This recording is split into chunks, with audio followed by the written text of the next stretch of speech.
Hello students, জ্ঞানজ্যোতি coaching সেন্টারের পক্ষ থেকে তোমাদের সকলকে জানাই আরো একবার স্বাগত। তো আজকে আমি তোমাদের সঙ্গে একটি গুরুত্বপূর্ণ বিষয় নিয়ে আলোচনা করব, সেটা কি দেখে নাও। সেটা হচ্ছে সামাজিক পরিবর্তন বা কি সোশ্যাল চেঞ্জ কি। এই বিষয় নিয়ে কিন্তু তোমাদের সঙ্গে আজকে বিস্তারিতভাবে আলোচনা করব। তো আলোচনা শুরু করার আগে তোমাদের একটি ছোট্ট ইনফরমেশন দিয়ে রাখি। দেখো, এখানে তোমাদের কোর্স ডিটেলস দেওয়া রয়েছে। তোমরা যারা যারা মেজর স্টুডেন্ট রয়েছো, অর্থাৎ তোমরা যারা যারা মেজর কোর্স নিয়ে পড়াশোনা করছো, তোমাদের জন্য কিন্তু মেজর কোর্স ফি রাখা হয়েছে 1299 টাকা। এবং তোমরা যারা যারা মাইনর স্টুডেন্ট রয়েছো, মাইনর কোর্স ফি নিয়ে পড়াশোনা করছো, তোমাদের জন্য কিন্তু মাইনর কোর্স ফি রাখা হয়েছে কত, দেখো এখানটায় 699 টাকা।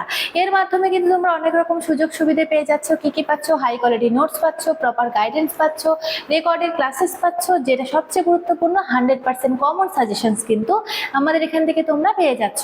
তো তোমরা যারা যারা ভাবছো এই সেমিস্টারে আমাদের সঙ্গে যুক্ত হবে, দেখো এখানে কর্নারে দুটো নাম্বার দেওয়া রয়েছে, 7076398606, অপরটি হচ্ছে কি 6295916282। এই দুটি নাম্বারের মধ্যে যে কোনো একটি নাম্বারের সঙ্গে যোগাযোগ করে তোমরা কিন্তু আমাদের সঙ্গে যুক্ত হয়ে যেতে পারো। তো চলো দেরি না করে আলোচনার বিষয় ফিরে যাই। দেখো, প্রথমে যে বিষয়টি রয়েছে, বিভিন্ন সমাজ বিজ্ঞানীদের দৃষ্টিভঙ্গি রয়েছে। প্রথমে কার দৃষ্টিভঙ্গি আমরা দেখতে পারবো, সেটা হচ্ছে কি ম্যাকাইভার ও পেজ। ম্যাকাইভার ও পেজের মতে সামাজিক সম্পর্কগুলির পরিবর্তনই হলো সামাজিক পরিবর্তন। তাহলে তিনি কি বলেছে, সামাজিক যে সম্পর্কগুলি রয়েছে সেই সম্পর্কগুলির যদি পরিবর্তন হয় তাহলে কিন্তু সেটাকেই কিন্তু সামাজিক পরিবর্তন বলা হয়। তারপরে কি বলেছে, সমাজ কোনো স্থবিত অবস্থা নয়, এটি সামাজিক সম্পর্কের একটি নিরন্তর প্রবাহমান প্রতিক্রিয়া। তাহলে ম্যাকাইভার ও পেজ এই সংজ্ঞাটি কিন্তু দিয়েছেন। তারপরে কি কিংসলে ডেভিসের মতে সামাজিক পরিবর্তন বলতে মূলত সামাজিক সংগঠন অর্থাৎ সমাজের গঠন এবং কি কর্মধারা রূপান্তরকে বোঝায়। অর্থাৎ কি তিনি বলেছেন যে সামাজিক পরিবর্তন বলতে হচ্ছে এমন একটি বিষয়কে বোঝানো হয় যেখানে কি শুধুমাত্র সমাজের গঠন এবং কি কর্মধারার পরিবর্তন হবে। ঠিক আছে, তাহলে দেখো দুজনের দৃষ্টিভঙ্গি আমরা দেখলাম। প্রথমে হচ্ছে ম্যাকাইভার ও পেজ, দ্বিতীয় কার দেখলাম কিংসলে ডেভিসের। ঠিক আছে, তারপরে কি রয়েছে দেখো, সামাজিক পরিবর্তনের কিছু মৌলিক বৈশিষ্ট্য রয়েছে। কি কি বৈশিষ্ট্য রয়েছে দেখো, সামাজিক পরিবর্তন হচ্ছে এমন একটি বিষয়, সেটা হচ্ছে কি যুগের সাথে তাল মিলিয়ে সেটা কিন্তু পরিবর্তিত হতেই থাকে। আমাদের সমাজ যত উন্নত হবে, ঠিক আছে, সামাজিক পরিবর্তনও কিন্তু তত হবে। ঠিক আছে, যত মানুষ শিক্ষিত হবে তত সামাজিক পরিবর্তন আরো হবে। দেখো, এখানে প্রথমে যে বিষয়টি দেওয়া রয়েছে বৈশিষ্ট্যের মধ্যে সার্বজনীনতা, অর্থাৎ কি সামাজিক পরিবর্তনকে সার্বজনীনতা বলা হয়েছে। বিশ্বের প্রতিটি সমাজে কিন্তু পরিবর্তন ঘটে। দেখো, নিয়মে কিন্তু পরিবর্তন, দেখো আমরা যে জীবনে বসবাস করছি, আমরা যেখানে হচ্ছে বসবাস করছি সেখানে কিন্তু যুগের সাথে তাল মিলিয়ে অনেক কিছু পরিবর্তন হচ্ছে। পরিবর্তনই হচ্ছে কি জীবনের নিয়ম। কোন সমাজ সময় বা কালের স্রোতে চিরকাল অপরিবর্তনশীল থাকে না। ঠিক আছে, তারপরে কি রয়েছে নিরবচ্ছিন্নতা, অর্থাৎ সামাজিক পরিবর্তন কোনো আকস্মিক সমাপ্তি নয়, এটি একটি ধারাবাহিক ও চলমান বিবর্তনীয় প্রক্রিয়া। অর্থাৎ কি সামাজিক পরিবর্তনকে একটি ধারাবাহিক চলমান প্রক্রিয়া বলা হয়েছে। তারপর আরো একটি বৈশিষ্ট্য হচ্ছে জটিলতা। সামাজিক পরিবর্তনের আরো একটি বৈশিষ্ট্য হচ্ছে কি জটিলতা।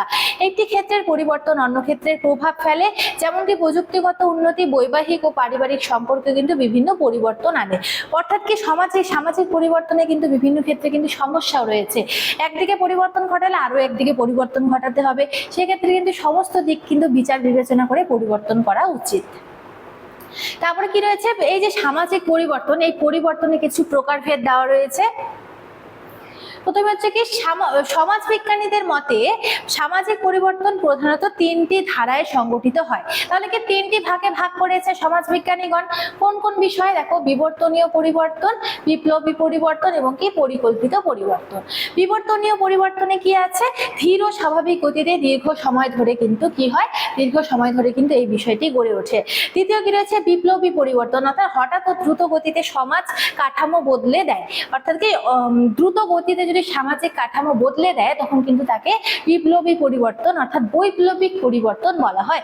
তারপরে কি রয়েছে পরিকল্পিত, অর্থাৎ কি নীতি ও পরিকল্পনার মাধ্যমে কাঙ্ক্ষিত উন্নয়ন নিশ্চিত করা। অর্থাৎ কি আমরা যদি কোনো কিছু পরিবর্তন করতে যাই সেটা আগে থেকে প্ল্যান করে পরিকল্পনা করে এবং বিভিন্ন নীতি মেনে কিন্তু সেটা আমাদের করতে হবে। তো সেই যে আমরা নীতি মেনে তারপরে কি প্ল্যান মাফিক যে করছি সেটাকে কি বলা হয়, পরিকল্পিত পরিবর্তন কিন্তু বলা হয়। তাহলে কি সমাজ বিজ্ঞানীরা এটা কিন্তু তিনটি ধারায় সংগঠিত করেছে, বিবর্তনীয় পরিবর্তন, বিপ্লবী পরিবর্তন বা বৈপ্লবিক পরিবর্তন, তারপরে কি পরিকল্পিত পরিবর্তন। তারপর দেখো পরিবর্তনের প্রধান কারণ সমূহের কথা বলা হয়েছে। পরিবর্তনের পেছনে কিন্তু বিভিন্ন কারণ থাকে। কি কি কারণ রয়েছে দেখো, প্রথমে হচ্ছে প্রযুক্তি ও বৈজ্ঞানিক অগ্রগতির ক্ষেত্রে যদি দেখতে যাই, শিল্প বিপ্লব থেকে শুরু করে বর্তমান কৃত্রিম বুদ্ধিমত্তা, যাকে হচ্ছে এআই অর্থাৎ আর্টিফিশিয়াল ইন্টেলিজেন্স বলা হয়, ও ইন্টারনেট বিপ্লব, প্রযুক্তির প্রতিটি উদ্ভাবনী কিন্তু মানুষের উৎপাদন ব্যবস্থা, কর্মসংস্থান এবং পারস্পরিক মিথস্ক্রিয়াকে নতুন রূপ দিয়েছে। তারপরে কি, প্রযুক্তির এই মেলবন্ধন অর্থনৈতিক প্রবৃত্তি ত্বরান্বিত করার পাশাপাশি নগর সংস্কৃতির প্রসার কিন্তু বিশেষভাবে ঘটিয়েছে। তাহলে দেখো পরিবর্তনের পেছনে কিন্তু অনেক কিছু কারণ থাকে, কারণ ছাড়া কিন্তু কোনো কিছু হঠাৎ করে পরিবর্তন হয়ে যায় না। তার দেখো এর ক্ষেত্রে কিন্তু বিভিন্ন কিন্তু গুরুত্বপূর্ণ ক্ষেত্র সমূহ রয়েছে সামাজিক পরিবর্তনের ক্ষেত্রে। কি কি আছে দেখো,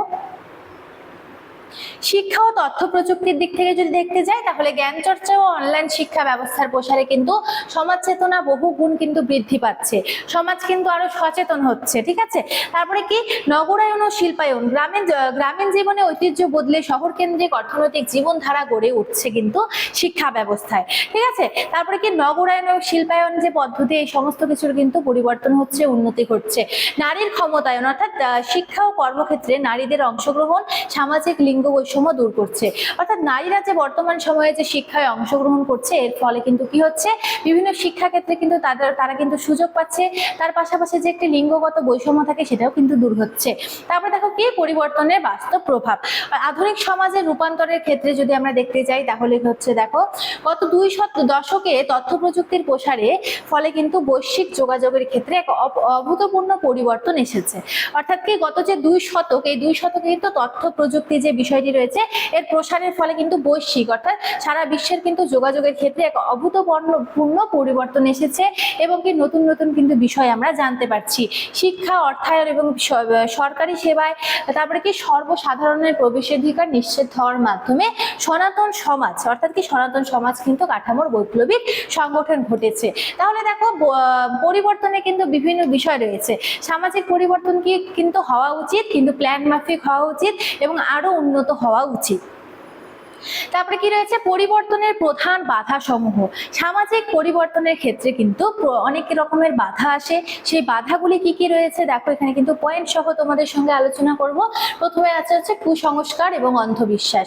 দেখো সনাতন চিন্তা ও গোড়ামি নতুন ধারণা গ্রহণে কিন্তু অনীহা তৈরি করে। এই যে কুসংস্কার, বিভিন্ন কুসংস্কার রয়েছে, যেমন কি জোড়া শালিক সম্পর্কে, তারপরে হচ্ছে তোমার বেড়াল যে হচ্ছে রাস্তাঘাটে সেই সম্পর্কে। তো এই যে অন্ধবিশ্বাস, কুসংস্কার, এই সমস্ত বিষয় থেকে কিন্তু আগে আমাদের সরে আসতে হবে। অন্ধবিশ্বাস কিন্তু আমাদের মন থেকে দূর করতে হবে, কুসংস্কার দূর করতে হবে।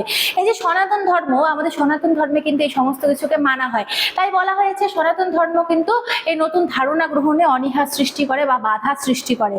ঠিক আছে, তারপরে কি রয়েছে, কাকৃক্ষত স্বার্থের বিরোধিতা। তাহলে কি, কাকৃক্ষত স্বার্থের বিরোধিতা বলতে কি বোঝানো হচ্ছে, সুবিধাপ্রাপ্ত শ্রেণী নিজেদের প্রভাব হারানোর ভয়ে পরিবর্তন প্রতিরোধ করে। অর্থাৎ যারা শক্তিশালী রয়েছে বর্তমান, তাদের যদি ক্ষমতা কমে যায়, সেই ভয়ে কিন্তু তারা কিন্তু অনেক কিছুতে বাধা দেয় সামাজিক পরিবর্তনের ক্ষেত্রে। তারপরে কি রয়েছে, অর্থনৈতিক সীমাবদ্ধতা, দারিদ্র, পুঁজির অভাব নতুন প্রযুক্তি শিক্ষা প্রসারে বিশেষভাবে বাধা সৃষ্টি করে। তারপরে কি, সাংস্কৃতিক বিলম্বন, অর্থাৎ কি বস্তুগত সংস্কৃতির সাথে মানসিক ও অবস্তুগত সাংস্কৃতিক মেলবন্ধনে কিন্তু বিলম্ব ঘটে। তাহলে কি দেখো, সামাজিক পরিবর্তনের ক্ষেত্রে কিন্তু এই সমস্ত রকম বাধা কিন্তু আমরা দেখতে পাচ্ছি। এই বাধাগুলিকে আগে দূর করতে হবে, তারপরে কিন্তু সামাজিক পরিবর্তনের দিকে এগোনো যায়।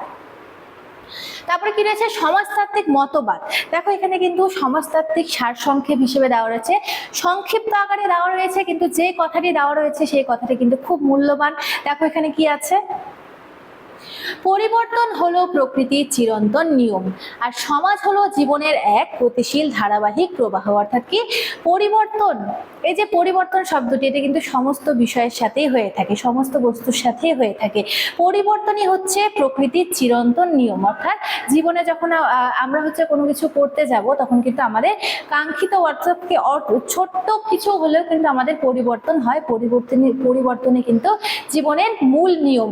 আর সমাজ কি, সমাজ হচ্ছে জীবনের এক গতিশীল ধারাবাহিক প্রক্রিয়া বা প্রবাহ, যাকে বলা হয়েছে। তো দেখো সারসংক্ষেপে কিন্তু একটি ছোট্ট খুব সুন্দর একটি ধারণা দিলাম, যেটা কিন্তু সমস্ত পরিবর্তনকেই কিন্তু, অর্থাৎ জীবনের ক্ষেত্রে যে পরিবর্তন, সেই পরিবর্তনকে কিন্তু চিহ্নিত করছে। তো আজকে যে আমার আলোচনার বিষয় ছিল সামাজিক পরিবর্তন, এটা কিন্তু আমি এতটুকুনি রাখছি। দেখা হচ্ছে তোমাদের সঙ্গে পরবর্তী ভিডিওতে। ততক্ষণ তোমরা সকলেই ভালো থাকো, সুস্থ থাকো। Thank you.